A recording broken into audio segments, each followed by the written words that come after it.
Lucy Maud Montgomery. The Revolt of Mary Isabel. Narrated by Hyrule Vasani. For a woman of 40, Mary Isabel, you have the least sense of any person I have ever known, said Louisa Irving. Louisa had said something similar in spirit to Mary Isabel almost every day of her life.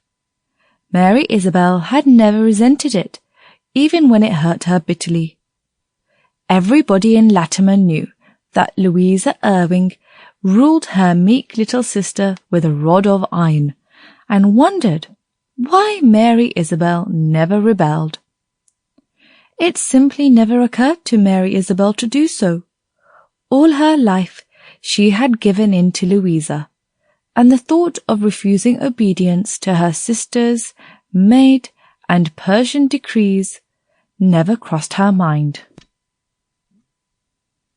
Mary Isabel had only one secret from Louisa, and she lived in daily dread that Louisa would discover it. It was a very harmless little secret, but Mary Isabel felt rightly sure that Louisa would not tolerate it for a moment. They were sitting together in the dim living room of their quaint old cottage down by the shore. The window was open, and the sea breeze blew in, stirring the prim white curtains fitfully, and ruffling the little rings of dark hair on Mary Isabel's forehead, rings which always annoyed Louisa.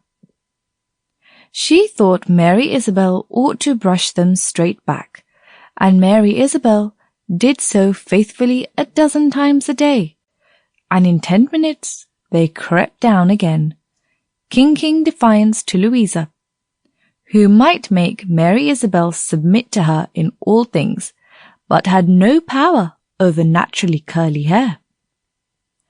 Louisa had never had any trouble with her own hair. It was straight and sleek and mouse-coloured, what there was of it. Mary Isabel's face was flushed, and her wood-brown eyes looked grieved and pleading.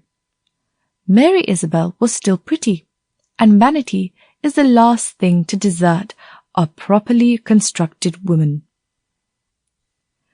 "I can't wear a bonnet yet, Louisa," she protested. "Bonnets have gone out for everybody except really old ladies.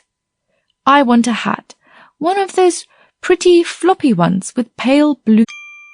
Sample complete. Ready to continue?